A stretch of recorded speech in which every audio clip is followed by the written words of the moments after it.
Zaman baheula di hiji leuweung geledegan aya sapi bikang bebetah.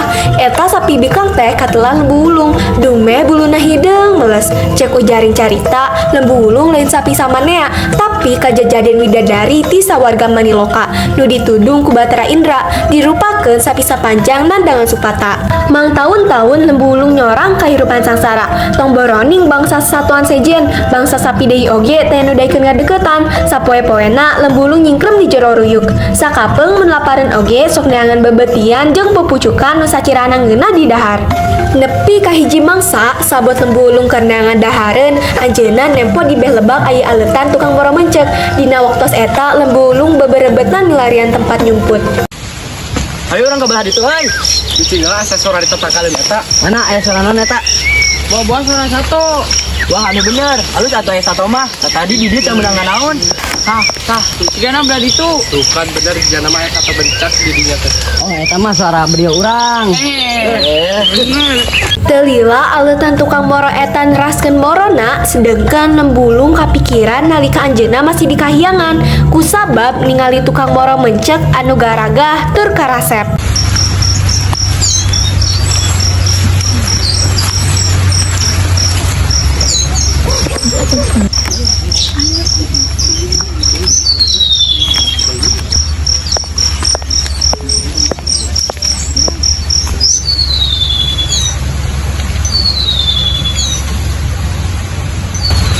Abdi jadi kaingat waktu di kahyangan. Waktos di kahyangan, lembu wulung teh mangrupa widadari anu kacida geulisna tur mencorong lir cahaya bulan purnama. Anjeunna oge boga bebende nyaeta Raden Sanjaya anu gagah perkasa. Akang, neng mengingat bisa biasa kieu sareng akang teh. Antenan neng akang oge sami. Mudah-mudahan urang biasa kieu sasareng adi dikajaga. Neng tuasa, kami tidak maanggang sareng akang. Mohon neng akal janji barang teras sareng neng salamina. Saatos eta lembu wulung nuju ka ruyuk kusabab ngarasa teu ngareunah. Aduh Gusti, kunaon abdi teh parugu awak kieu asaan tadi mah damang-damang wae. Lila kalilaan brek gering, tapi lain gering sagering-geringna. Ieu mah geuning bet nyiram terus ngandung. Saparanto 10 bulan bro lembu wulung ngajuru orokna manusa. Awewe mulus pakulitanana gelis rurupaanana mencorong cahayaan kewas bulan 14. Kukituna orok teh di ngaranan bae Nyi Halimar Bulan. Ayeuna mah lembu wulung ngarasa teu keung teuing. Saban isuk Nyi Halimar Bulan diajak haohakeng. Anak king meni geulis pisan nya teh siga widadari. Hao, hakeng, ciuk, ba. Beki lila beki bentes nepi ka bisa cecarita make basa manusia biasa. Umur 1 tahun teh pangawakan Nyi Halimar Bulan teu beda ti jalma umur 12 tahun.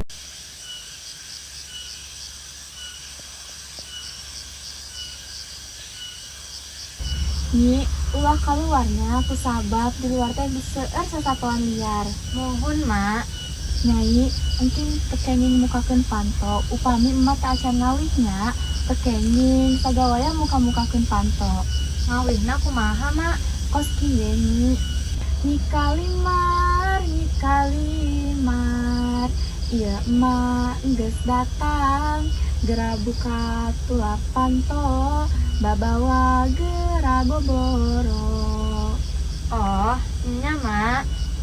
Unggal poe upama lembu wulung indit nyiar dahareun Halimar Bulan disina ningkep di jero. Pantau saung sina ditulakan pageupisan. Teu meunang sagawayah dibuka kajaba lamun indungna datang bari ngagero ku hariri. Nyi Kalimar, ieu emak geus datang. Gera buka tulak panto, babawa gerago boro. Acan aya sora hariring indungna kitu mah Nyi Halimar tara pangangguran mukakeun lawang. Dina hiji poe aya awewe ngaranna Nyi Rukimi. Anjeunna teh sapopoena saukur ngalaan suluh ka leuweung. Duh, aing mah menikah sapopoe pagawean ngan ngalasuluh wae. Geus mah pagawean sakalaki ngan kitu-kitu wae, iraha beungharna atuh urang teh. Sabab Nyi Rukimi ngalasuluh ka jero leuweung, anjeunna kapaider temanggih jalan balik. Aprak-aprakan ka ditu ka dieu nepi ka anjeunna beak tanaga. Deuh, bejeuna beuteng lapar, ti tadi aprak-aprakan ka ditu ka dieu temanggih jalan balik. Bawa-bawa urang kasasab. Brek nyiru kimi nyang saya dina tangkal kai gede. Teu jauh ti hareupeun saung Lembulung. Harita teh meneran Lembulung karek supisan ke jero saung. Dipapa ku Nyi Halimar nu muka jeung nutupkeun panto. Saliwatan rupa Nyi Halimar Bulan katenjeun ku Nyi Rukimi. Atuh manehna ngagorejat rewaseun, panonna molohok, sungut calangap, jajantung dagdikduk tutunggulan kasima ku kagelisan Nyi Halimar Bulan. Hah? Nah, putri iprik itu atau widadari? Da mustahil jelema mah gelis-gelis teuing jeung dumuk di tengah leuweung kieu. Ari sapi hideung asup ka dinya, rek nanaonan? Panasaran rek diintip hayang nyaho rusiahna.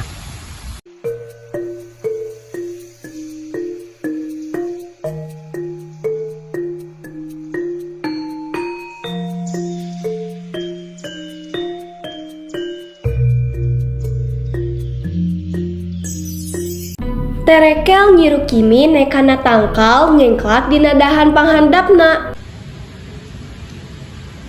Kurang nekat kumaha coba aing kuat susurungkutan kos kieu. Nu diarep ku Nyi Rukimi teu embol-embol. Mana sih? Ning teu kaluar-kaluar. Urang geus rep-repan ya. Mun kos kieu bae, kuduna urang sapeupeting di dieu. Beurang mah piraku teu bararijil. Nyi Rukimi malah nganiatan rek terus mondok bae lantaran geus reup-reupan. Isukna kirawan Cihaneut moyan brai panto saung muka, Lembulung kaluar indi trek nyiar kadaharan.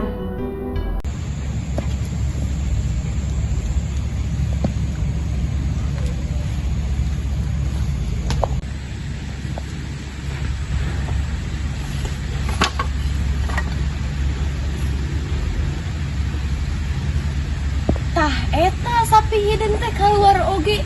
Geus jauh euy inditna sapi hideung teh.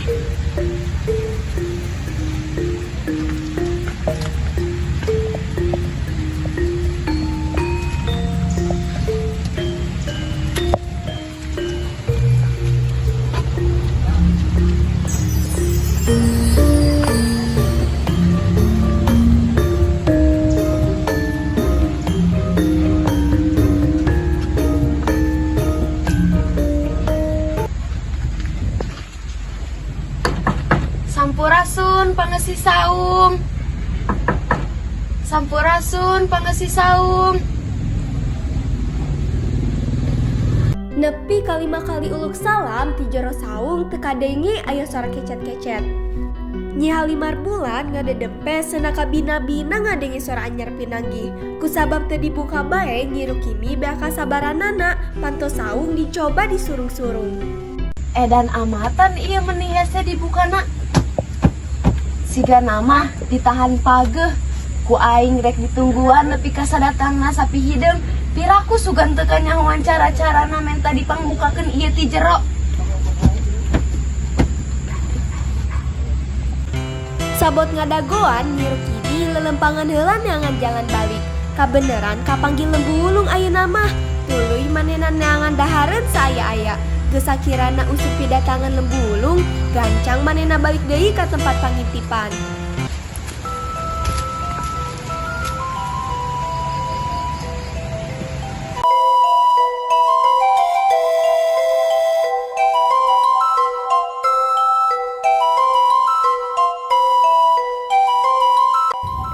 Pasosore Lembulung datang tanduk jeung beheungna rebo digantelan bebetian jeung bongborosan. Hareupeun lawang saung Lembulung ngadangong. Mikalimar, ieu emak geus datang, geura buka tulak panto, babawa geura boboro.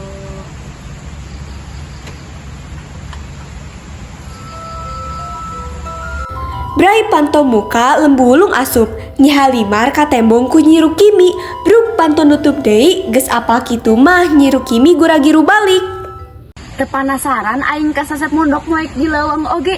Da manggih pirejekieun. Budak sakitu geulisna, tinang teu matak mau bagja. Isukan ku orang rek diolo, sangkan milu kalembur. Mun geus milu kalembur mah, tinang tuh pada maributkeun ku lalaki-lalaki beunghar. Saha nu mere raruba, didinya dikawinkeunana. Meureun urang milu senang, milu kacemehan dahar, milu kabere make perhiasan. Meureun urang teu kudu ngalaan suluh deui jeung mikirkeun salaki anu eueuh gawena. Saja jalan Nyi Rukimi ngaranggeuy impian endah lamun seug manehna bisa ngamimilik Nyi Halimar Bulan. Saenggeus Nyi Rukimi nepi ka rorompokna manehna ningali salakina anu keur geunah sasarean bari tibra. Udang Gusti ti kamari urang mangga tepi ka balik. Hayo we sasarean. Kesel urang mah boga salaki teh meni eueuh gawena pisan. Ya atuh kudu kumaha deui dan yang di tujuh mah kana rese. Ya, urang mau awewe geulis sugan we mau pirejekieun. Sok sadiekeun patuangan anu ngeunah, isukan urang bawa ka dieu. Pagetona wanci haneut moyan Nyi Rukimi geus cunduk ka saung Nyi Halimar Bulan bari rebo ku babawaan. Kaayaan leuweung harita keur mejeunah hegar, sasatoan reang disarada. Tapi kaayaan saung Nyi Halimar Bulan mah estuning sepi simpe. Pangeusina nyingkrem di jero. Ari lembulung sakumaha sasari wayah kitu teh keur luntan nyiar kipayah. Nyi Rukimi ngarasa tumaninah, lempang ngeteip ngadeketan panto pek niru-niru sorang lembulung. Nah isu kene emak geus datang. Nyi Halimar ngorejat, tarangna kerung, teu wakamuru sabab ngarasa cangcaya. Ngong deui Nyi Rukimi malika kawih tadi. Kalimat, nih kalimat, iya emak geus datang. Gera buka tilak panto, babawa gera boboro. Rajeng kawih nama, setelah sarajeng kawih emak. Moal kitu emak teh menang kecelakaan nu matak balik wayah kieu oge.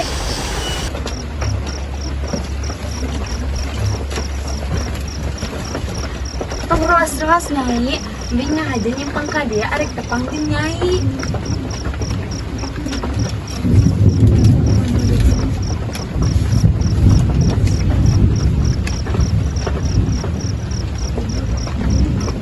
Yap, ka dia geulis.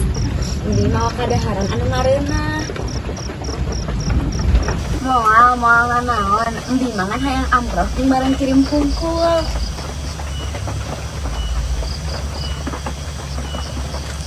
Ragamang leungeun Nyi Halimar nampangan kue nu diasongkeun ku Nyi Rukimi.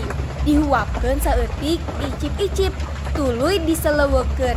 Am deui ngahuapkeun kue-kue sejena. Ngeunah Nyai. Oker beakeun tong era-era. Betah di leuweung teh Nyai. Betah bae da aya emak. Cacak ngan duaan jeung emak. Geus betahnya. Komo mun rea batur pasti bakal betah pisan. Saha nu pidaekeun maturan atuh endi? Sing daek ulin dra, engke oge panggih jeung batur. Nyai bakal rea sobat ka Nyai bakal rea nu reseupeun. Ulin ka mana?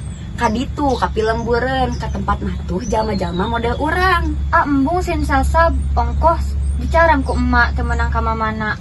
Ari hayang ulin mah ngam diantar ku embi, da moal diinditan ku emak ge. Tong kudu kanyahoan emak atuh, tak kawas ayeun mumpung emak keur eueuh. Hayu urang indit. Indit. Nya indit ka tempat jalma rea, lain Nyai hayang panggih jeung batur, hayang gaul ka papada jalma, resep teh gerak. Kumaha lamun urang indit emak kaburu datang. Moal sing gancang we lempangna. Henteu jauh ieu atuh, memeh emak datang Nyai geus aya di dieu. Moal fungsi kanyahoan. Saenggeus mikir sajongjonan Nyi Halimar Bulan ngaluyuan kana pangajak Nyi Rukimi. Gesat-gesut maranena indit kukurubutan nurutus rungkun ngaprak jalan satapak. Beras kalebak tetenjoan mimiti rada lenglang lumpat oge rada senang.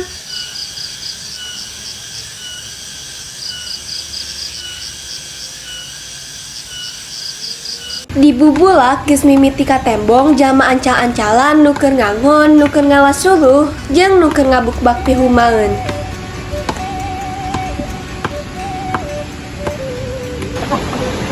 Nalika Nyi Rukimi sareng Nyi Halimar ngaliwat gigireun kebon, aya murang kalih anu ameng dina tangkal nalika guyonan. Nyi Halimar ngan ukur ningali ti jauh.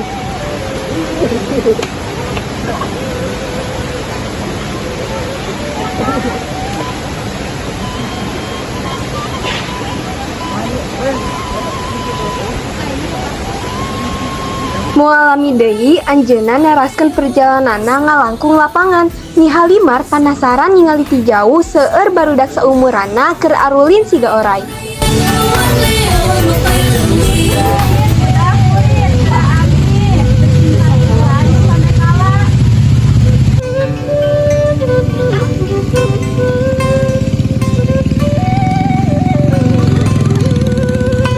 Saatos eta aranjeunna lempang ka bumi Nyi Rukimi teras ka panggisaring ibu-ibu anu parantos ngukumbah acup. Ya Allah, enak budak salami, pangling pisan. Itu budak kuring lah. Akang pelani walinya. Itu budak saha tinggi. Ah, geus tong nanya-nanya, pokona mah ieu budak kuring. Budak di mana? Ah, geus Nyi Halimar bulan ukur seri koneng teu miduli nu hoghag nyaritakeun dirina.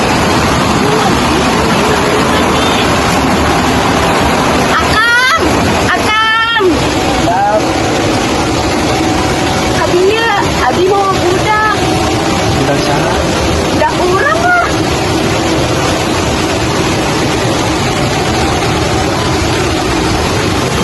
Kumaha caritana.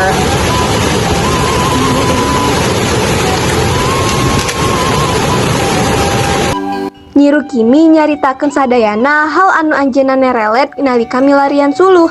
Nyi Rukimi ngenalkeun ka salakina pikeun ngadamel Nyi Halimar. Ngabogaan budak geulis piraku aing teu meunang menantu beunghar. Tempokeun imah aing pasti agreg. Geuning ti Irsan lembur teh endi? Cing, acan bae sakedeung deui geura. Ayeuna mah pangeusina dicarai keneh. Hari ngadaguan engke mah. Meureun kuring buritan balik. Wah ayeuna emah geus neangan. Wah, matak naon mondok sapeupeting. Isukan ge kombi dianter deui. Ma nyai moal kaleungitan sapeupeting mah. Sok ayeuna nyai gerak ka jero geura bebersih. Nya embi. Ieu budak sapeupeting rek dioso. Sangkan betah di dieu jeung sangkan nyewaeun kanu jadi indungna. Kacatur lembu ulung teu kira-kira reuaseunana barang datang ka saung teh geus teu aya Nyi Halimar bulan. Lembu ulung pirasaeun anakna dibawa ku jelema. Diteang ku anjeunna lempangna teu eureun-eureun, teu miduli burit jeung teu miduli poek. Kemana tuh Nyai teh?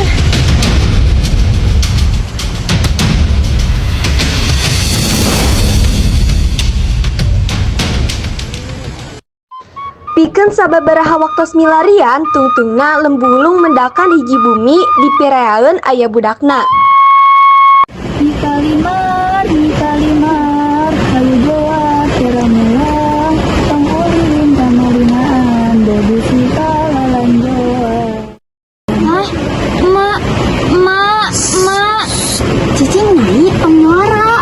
Tapi eta mah suara emak. Ah, suara emak ti mana oreng? Sidik suara emak. Lamun nya emak nyai ge pasti nyamperkeun ka dieu. Aing gogoroan ti jauh. Kumaha tuh Embi? Ah, endi mah karep nyai we. Nyai rek ngilu jeung endi apa ngilu ka leuweung deui. Di dieu mah resep nyai loba sobat. Ulin ka ditu ka dieu. Nyi Halimar, hayu joa teramulang, pangulin kamalinaan, ninggalkeun manorangan. Aku nyai tembakna mau balik balik. Moal balik. Nyai, gelis, hayu urang balik. Ieu mah Nyai. Lain emak kuring mah di daya. Duh Nyai, naha Nyai tega teu ngaku indung ka makhluk nu kungsi ngapandung. Kuring jelema anjeun sapi, mustahil jelema indungna sapi.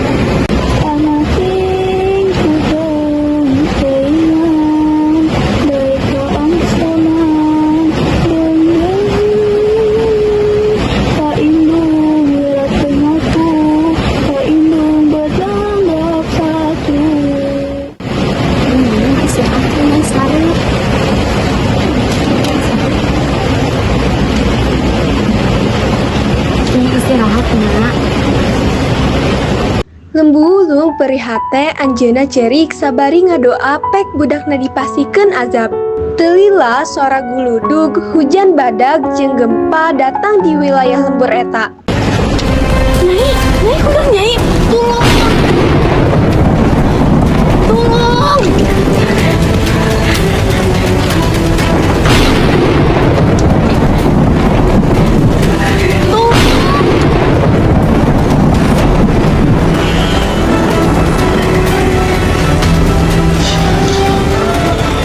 Keayaan bumi alam nu kersepi tintrim, ujug-ujug genjlog gunjang ganjing, diendang lini ti sabatala. Ingha kana langsa lembulung bedah jadi suara guludug ambal-ambalan, nyiru kimi jeung Nyi Halimar Bulan jejeritan tulung-tulungan, taya nu engeheun jeung taya nu malire.